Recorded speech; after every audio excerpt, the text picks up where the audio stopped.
UGC equity regulation 2026 के समर्थन में अपना दल कमेरावादी की विधायक पल्लवी पटेल द्वारा निकाले गए पैदल मार्च के दौरान मंगलवार को पुलिस से झड़प हो गई। झड़प इतनी बढ़ गई कि पुलिस ने उन्हें जबरन घसीटकर हिरासत में ले लिया। इसका वीडियो खुद पल्लवी पटेल ने अपने एक्स पर पोस्ट किया है।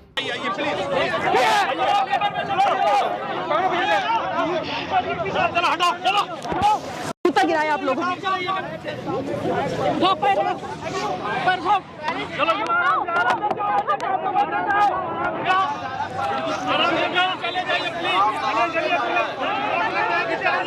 पल्लवी पटेल के साथ सैकड़ों महिलाएं इस मार्च में शामिल थीं। महिलाओं संग वो आईटी चौराहे से निकली और यहां से विधानसभा तक जाना था। मार्च जब रिजर्व पुलिस लाइन के पास से गुजरने लगा तो पुलिस ने पल्लवी पटेल को रोक दिया। वहां बड़ी बड़ी कटीली बैरिकेड की गई थी। पल्लवी ने इस पर चढ़ने की कोशिश की तो पुलिस ने रोका। इस दौरान पुलिस और पल्लवी के बीच झड़प हो गई। झड़प के बाद वो सड़क पर ही धरने पर बैठ गई। पुलिस काफी देर तक समझाती रही लेकिन पल्लवी वहां से हटने को तैयार बिल्कुल नहीं थी। करीब 15 मिनट की मान मनौवल के बाद पुलिस ने एक एक कर सभी कार्यकर्ताओं को हिरासत में ले लिया। इस दौरान सबको गाड़ियों में बिठा दिया गया लेकिन पल्लवी सड़क पर लेट गई। उन्हें पुलिस की गाड़ी तक ले जाने में काफी मशक्कत करनी पड़ी।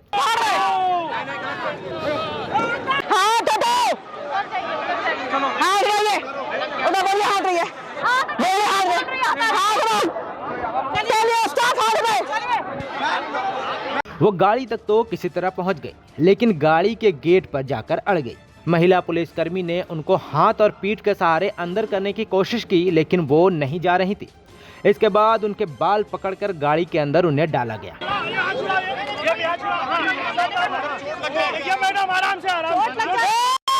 चोट लग जाएगी।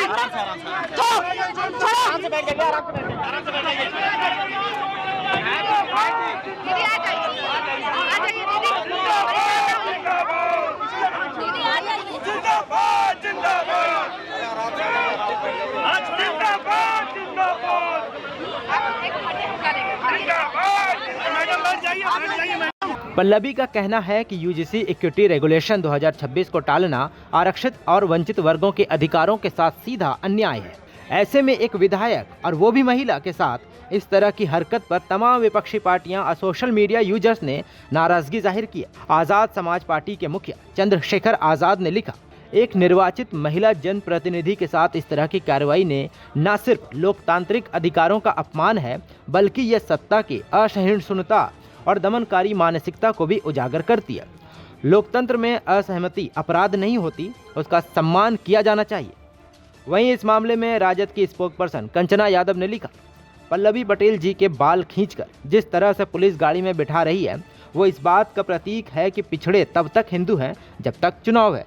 बीजेपी के खिलाफ बोले तो बीजेपी उन्हें सिर्फ बांटती ही नहीं बल्कि काट भी देती है।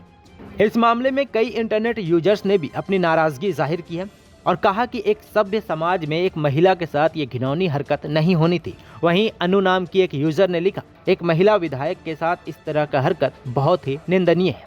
अब चलिए आपको बताते हैं कि आखिर कौन है पल्लवी पटेल। आपको बता दें कि पल्लवी पटेल अपना दल कामरावादी पार्टी की राष्ट्रीय अध्यक्ष रह चुकी हैं। वह स्वर्गीय सोनेलाल पटेल और कृष्णा पटेल की पुत्री हैं तथा केंद्रीय मंत्री अनुप्रिया पटेल की बड़ी बहन। एमएससी बायोटेक में और पीएचडी धारक पल्लवी ने 2008 में राजनीति में प्रवेश किया और 2017 में सिराथू विधानसभा सीट से विधायक बनी। 2022 यूपी विधानसभा चुनाव में उन्होंने सिराथू से उप मुख्यमंत्री केशव प्रसाद मौर्य, जो कि बीजेपी के नेता भी हैं, उनको हराकर सुर्खियां बटोरी। समाजवादी पार्टी के समर्थन से लड़ी ये जीत ओबीसी पटेल वोट बैंक की ताकत दिखाती है। 2014 में पार्टी उपाध्यक्ष बनने पर अनुप्रिया से विवाद हुआ, जिसके बाद 2016 में अपना दल 2 गुटों में बंट गया। अनुप्रिया का अपना दल सोनेलाल एनडीए में जबकि पल्लवी का गुट एसपी के साथ है। वर्तमान में वे सिराथू से विधायक हैं और कमेरावादी आंदोलन को मजबूत करने पर जोर देती है। पति पंकज सिंह भी राजनीतिक रूप से सक्रिय रहे। पल्लवी की राजनीति पिता सोनेलाल की विरासत और पिछड़े वर्गों के मुद्दों पर केंद्रित है। अब चलिए बात करते हैं यूजीसी इक्विटी रेगुलेशन 2026 की। यूजीसी इक्विटी रेगुलेशन 2026, जिसे university grant commission promotion of equity in higher education institution regulation 2026 के नाम से भी जाना जाता है, उच्च शिक्षा संस्थानों में जाति, धर्म, लिंग, विकलांगता आदि आधार पर भेदभाव रोकने के लिए 13 जनवरी 2026 को अधिसूचित किया गया। ये 2012 के पुराने नियमों को बदलता है और एनईपी यानी न्यू एजुकेशन पॉलिसी 2020 के समावेशी शिक्षा लक्ष्य से जुड़ा है। सभी विश्वविद्यालयों, कॉलेजों और डीम्ड यूनिवर्सिटीज पर लागू होता है।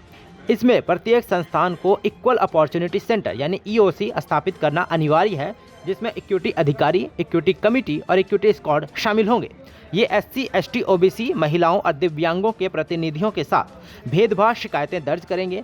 विभाग, हॉस्टल और सुविधाओं में इक्विटी एम्बेसडर नियुक्त होंगे। संस्थानों को प्रवेश, हॉस्टल, क्लासरूम, मेंटरशिप में निष्पक्षता सुनिश्चित करनी होगी। हालांकि आपको बता दें कि सुप्रीम कोर्ट ने 29 जनवरी 2026 को यूजीसी के नए नियमों पर आंतरिक रोक लगा दी। मुख्य न्यायाधीश सूर्यकांत की बेंच ने इन्हें अस्पष्ट, विभाजनकारी और दुरुपयोग की आशंका वाला बताया तथा 2012 के पुराने यूजीसी नियमों को फिलहाल लागू रखने का आदेश दिया। इसी के समर्थन में पल्लवी पटेल शांतिपूर्ण धरना दे रही थी, जो कि लोकतांत्रिक देश में किसी को भी यह हक मिलता है। लेकिन जिस तरह से पुलिस ने एक महिला के साथ व्यवहार किया वो कहीं से भी उचित नहीं था। महिला को इस तरह से घसीटना उसकी निजता के साथ खिलवाड़ है। ऐसे में सवाल कि अगर एक विधायक के साथ सरकार और उसकी पुलिस इस तरह की हरकत कर सकती है, तो एक आम आदमी अपने हक के लिए कभी भी धरना या प्रदर्शन करने की सोच भी नहीं सकता, क्योंकि पुलिस उसके साथ क्या करेगी इसका अंदाज़ा आप और हम शायद नहीं लगा सकते। खैर, आप इस तमाम मामलों पर क्या सोचते हैं, हमें कमेंट्स में ज़रूर बताएं। नमस्कार, मैं हूं मानक गुप्ता। अगर आपको हमारा ये वीडियो पसंद आया हो तो इसे लाइक और शेयर जरूर करें, और हाँ, हमें सब्सक्राइब और फॉलो करना ना भूलें ताकि आप देश और दुनिया की कोई खबर मिस ना करें। तो जुड़े रहिए हमारे साथ और देखते रहिए न्यूज़ 24।